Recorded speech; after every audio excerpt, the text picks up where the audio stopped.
Bonjour à tous, ravi de vous retrouver aujourd'hui pour un nouveau Call Case. Et aujourd'hui, à la demande de Laura, je vais traiter de l'affaire Soder. Peut-être ne connaissez-vous pas cette affaire. Elle est ancienne mais extrêmement mystérieuse. C'est une affaire oubliée de beaucoup. Elle parle de 5 enfants partis en fumée la veille de Noël. Et quand je dis partis en fumée, l'expression prend tout son sens. Âgés de 6 à 14 ans, Betty, Jenny, Louis, Martha et Maurice Soder ont disparu le 24 décembre 1945 à la suite d'un incendie à leur domicile. Nous sommes le 24 décembre 1945 en Virginie occidentale, dans le petit village de Fayetteville. George et Jenny Soder et leurs 9 enfants célèbrent comme des millions d'autres familles le réveillon de Noël. Insouciants, les enfants ouvrent leurs cadeaux et montent les essayer dans le grenier, loin de se douter de ce que la nuit va leur réserver. Vers minuit et demi, Jenny Soder s'éveille. La maison est silencieuse. Et elle entend le téléphone sonner. Au bout du fil, une femme au rire marquant qui semble avoir composé le mauvais numéro. Somnolente, Jenny raccroche et retourne dans son lit. Et avant de se rendormir, elle entend un objet tomber bruyamment sur le toit. Vers 1h30 du matin, la famille Soder observe que sa maison est envahie par les flammes. George et Jenny et 4 de leurs enfants, Marion, Sylvia, John et George Jr., évacuent rapidement les lieux.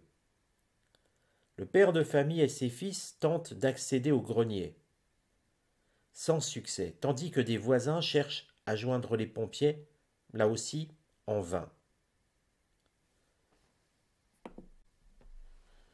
S'ensuit un cauchemar de 45 longues minutes, durant lesquelles la famille disparaît, ou plutôt la maison familiale disparaît sous la puissance du feu. Dévastés, les Soder survivants comprennent que Betty, 6 ans, Jenny, 8 ans, Louis, 10 ans, Martha, 12 ans et Maurice, 14 ans, viennent de périr dans les flammes. Mais s'ouvre alors un des plus grands mystères de l'histoire américaine. Au matin du 25 décembre, les pompiers sont surpris, car ils ne trouvent ni os, ni dépouilles des 5 enfants Soder disparus. Pourtant, le chef Maurice est formel. L'incendie n'était pas assez puissant pour incinérer complètement les corps. Une question se pose alors. Les enfants étaient-ils, oui ou non, dans la maison au moment de l'incendie? Le 30 décembre 1945, Betty, Jenny, Louis, Martha et Maurice sont officiellement déclarés morts.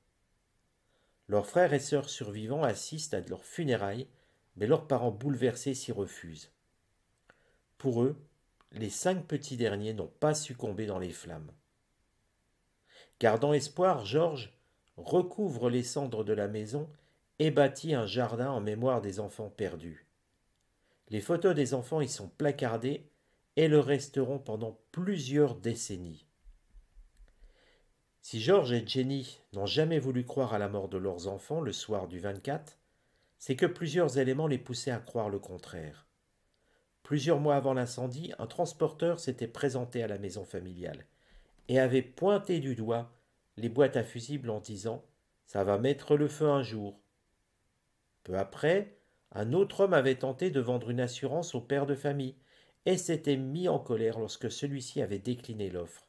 « Votre foutue maison va partir en fumée », aurait-il déclaré. L'homme aurait également menacé les enfants de la famille, critiquant virulement l'orientation politique du père qui à l'époque condamnait ouvertement la politique de Mussolini en Italie. Vos enfants vont être détruits. Vous allez payer pour vos remarques déplacées sur Mussolini. Par ailleurs, peu avant l'incendie, les fils Soder auraient remarqué un homme parqué sur la US Highway 21 qui les observait de loin, alors qu'ils rentraient de l'école. Toujours ouverte, l'enquête sur la disparition des enfants Soder a également donné aux parents beaucoup de raisons de douter.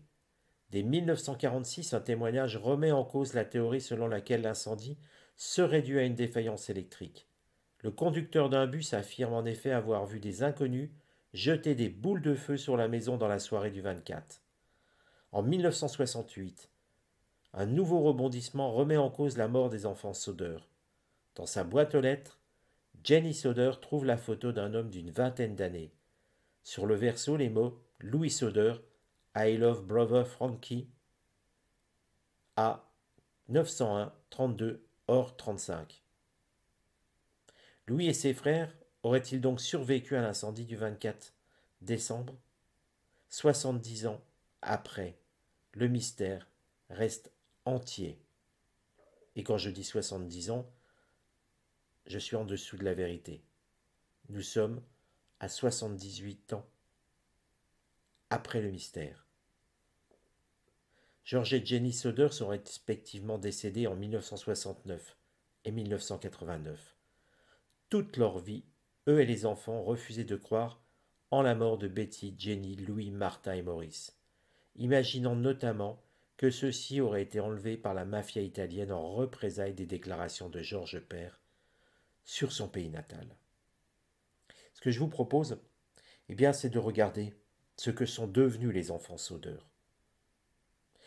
ce qui s'est passé dans la nuit du 24 décembre, et ainsi d'avoir une idée de ce qui a pu réellement se passer et de ce que sont devenus ces enfants au corps introuvable. Bien étrange ce cas de la famille Soder. Alors, deux axes déjà pour les recherches. Et je vais faire un tirage avec les deux jeux. Vous avez l'air d'apprécier. Je ne l'ai pas fait encore pour les cold cases. Alors, je vais utiliser l'oracle G et l'oracle de Béline. Deux jeux en même temps. Et on pourra peut-être obtenir des réponses plus détaillées. C'est en tout cas ce que j'espère en pratiquant ainsi. La première question, c'est de voir ce qui s'est passé sur la maison. Et pourquoi?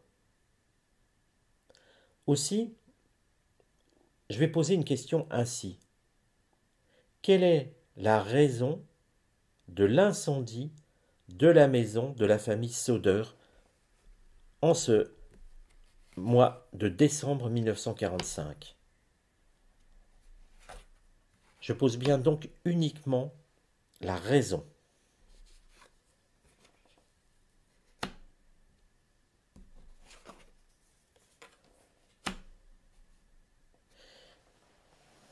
Alors, nous avons d'un côté une femme, l'étoile de la femme.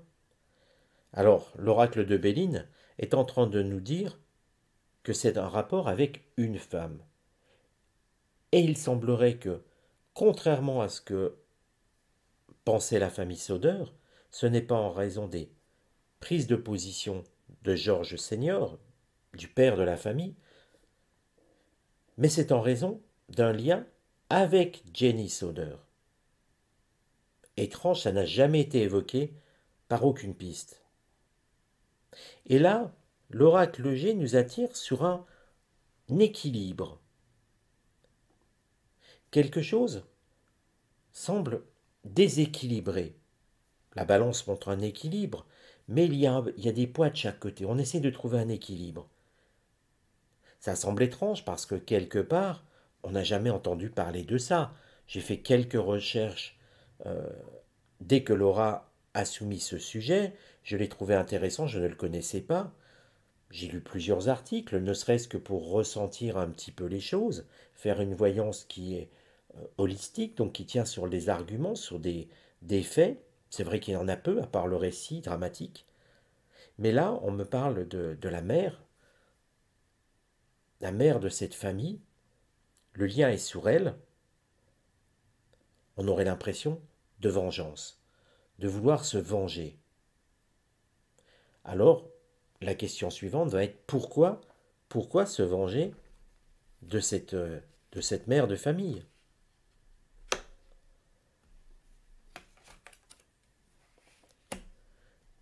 Et regardez la correspondance. Une pensée ici, d'ailleurs la carte se nomme pensée amitié. Elle est jaune, cette carte, c'est une carte solaire. Regardez la carte de l'oracle G, il répond exactement la même chose. Le jaune est dominant et nous avons une pensée. C'est en rapport avec... Alors c'est un petit peu embêtant à dire parce que finalement rien n'a jamais été évoqué dans ce sens. Nous avons des pensées et nous avons un chien. Pensée amitié, c'est la fidélité aussi. L'oracle aurait tendance à nous diriger sur une piste de jalousie, sur une piste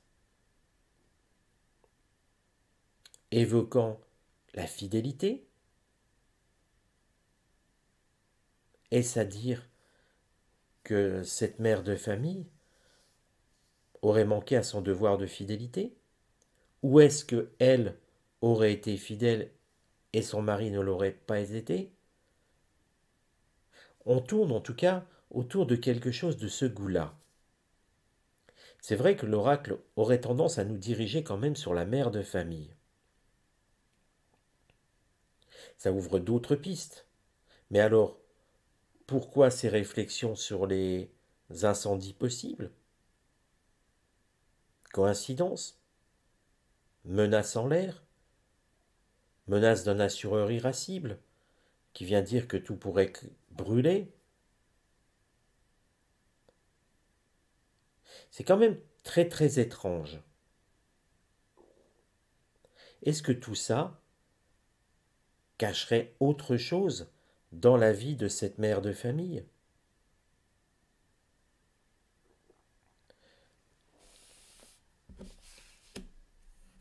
Je place les cartes un petit peu plus haut. Je vous avouerai que je ne m'attendais pas du tout à cette piste-là qui n'a jamais été évoquée dans aucune enquête. Jamais. Alors c'est vrai que nous sommes en 1945, les choses restaient plus cachées qu'à notre époque, Internet n'existait même pas, les réseaux sociaux encore moins, les commérages existaient, mais est-ce à dire que c'était pour autant facile à savoir ce qui se passait? On a vu les causes de l'incendie, ça nous dirige vers la mère de famille très clairement sur un sujet de pensée d'infidélité. Voyons maintenant quel est le lien. Non, déjà dans un premier temps, comment l'incendie a-t-il pris?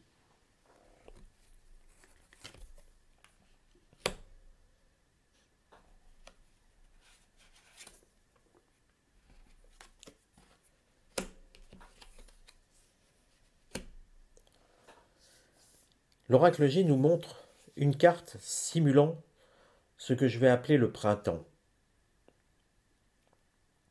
ce qui nous évoque le début.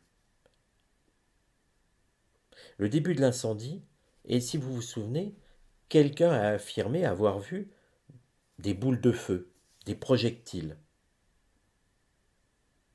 On a l'impression que finalement, le début d'incendie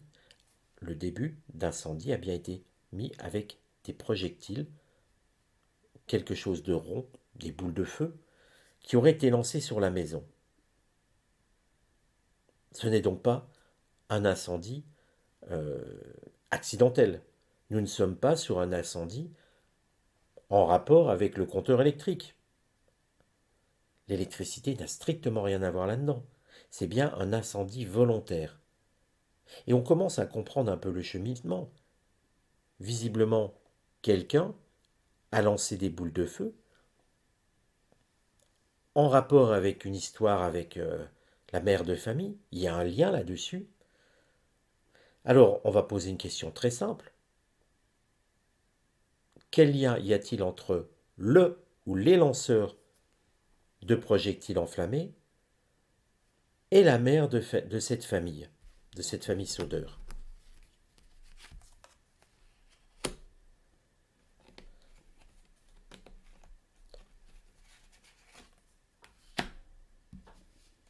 C'est une vengeance.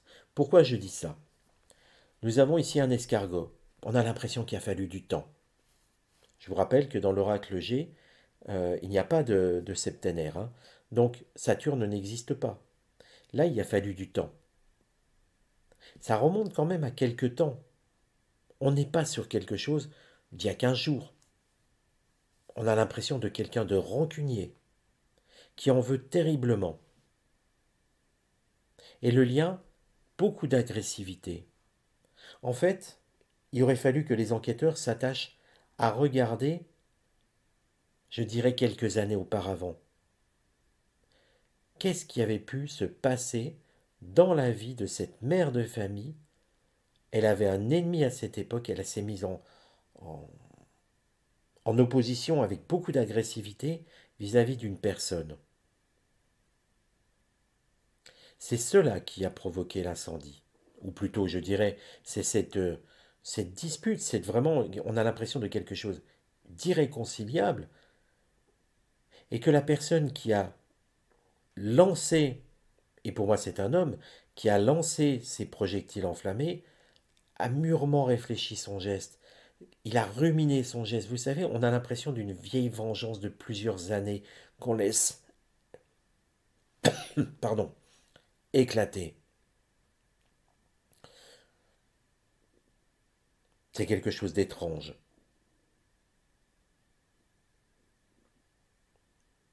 Alors, quelle carte représente ce que sont devenus les enfants disparus?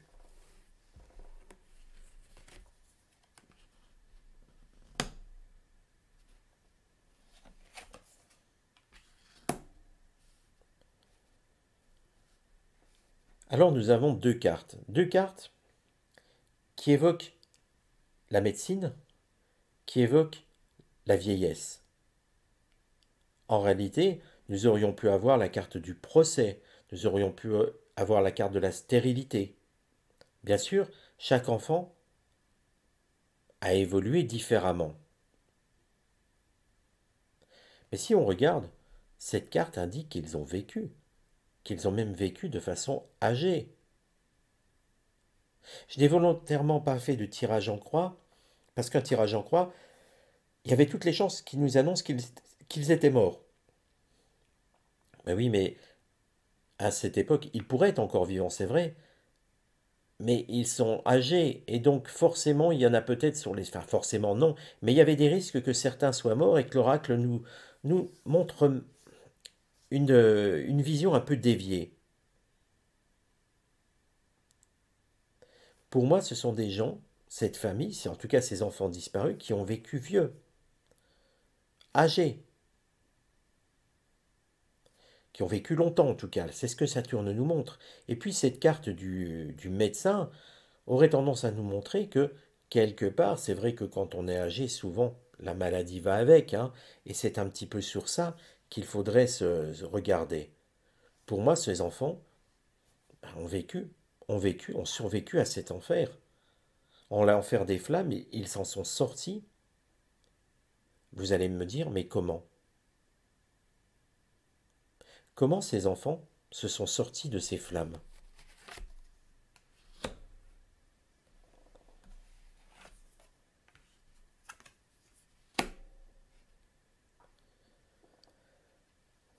Nous avons la réussite et l'éléphant. La réussite, et j'ai posé la question, comment ont-ils pu se sortir de ces flammes?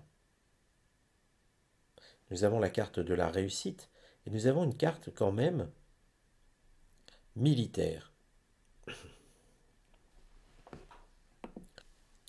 Et puis ici, l'éléphant nous montre quelqu'un de plutôt fort, imposant. Comment se sont-ils sortis de cet enfer? Eh bien, on a l'impression tout simplement que quelqu'un de très fort, de très imposant, un homme, et pas un jeune homme, un homme dans sa pleine puissance de l'âge, serait arrivé à sortir ses enfants. Cet homme aurait un passé militaire. Peut-être même-t-il, peut-être même revient-il de la guerre. Je vous rappelle, nous sommes en 1945. Il a bien un lien d'agressivité avec la mère de famille. Et on peut se demander, mais pourquoi n'en a-t-elle jamais parlé? Parce que on peut tout imaginer.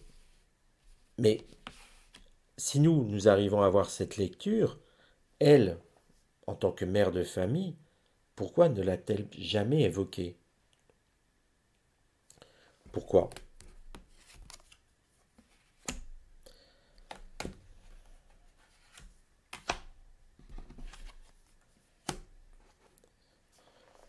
Par peur. Le lion inspire la peur, une certaine force aussi. Mais si on regarde, cette carte est très parlante.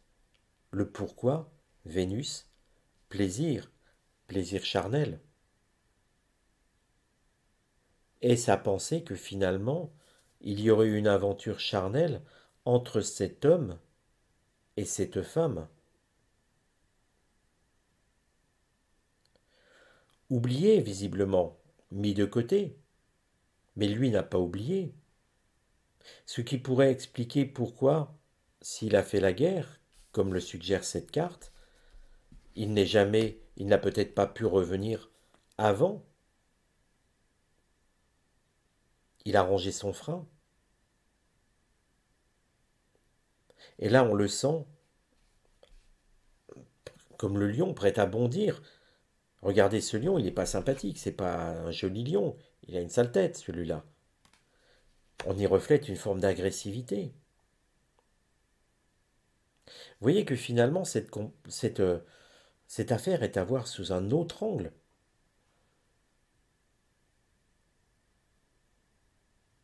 Et pourquoi les enquêtes n'ont jamais abouti? Là aussi, on peut se poser des questions. Une volonté de ne pas trouver en réalité. Mais ces enfants ne sont pas morts dans la maison. Les parents avaient raison. Madame Soder a commis certes des erreurs, visiblement, très visiblement, mais n'a jamais fait le lien avec ce qui s'est passé, ou n'a jamais voulu le faire. On pourrait se poser une dernière question, c'est de savoir si Madame Sauveur se doutait de la vérité. Que pensait Madame Soder sur la situation?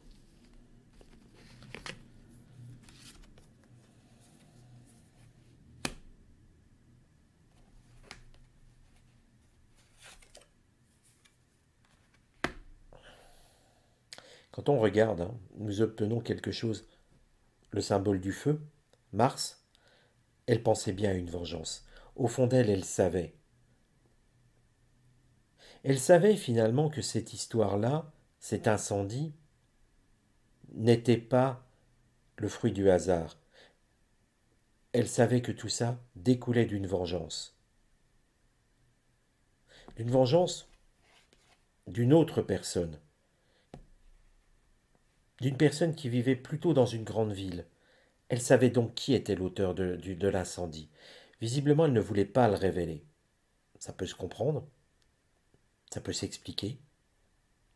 Et peut-être est-ce aussi pour ça qu'elle s'accrochait finalement, qu'elle savait que les enfants n'étaient pas morts. Pour elle, il n'y avait aucun doute. Elle savait donc qu'ils avaient été enlevés, tout simplement. Et elle s'en doutait fortement. Elle le comprenait au fur et à mesure que le temps passait. Alors bien sûr, cet homme n'a pas agi seul. Il y a des complicités. Une dernière question. Qui, qui a aidé celui qui a enlevé les enfants Sodeur?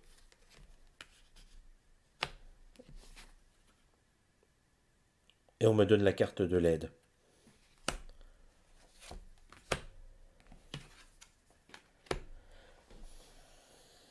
Pour moi, il y a déjà une femme qui a aidé. La mésange est à côté féminin dans tout ça. C'est elle qui a appelé. Le coup de fil en pleine nuit n'est pas, n'est pas quelque chose dû au hasard.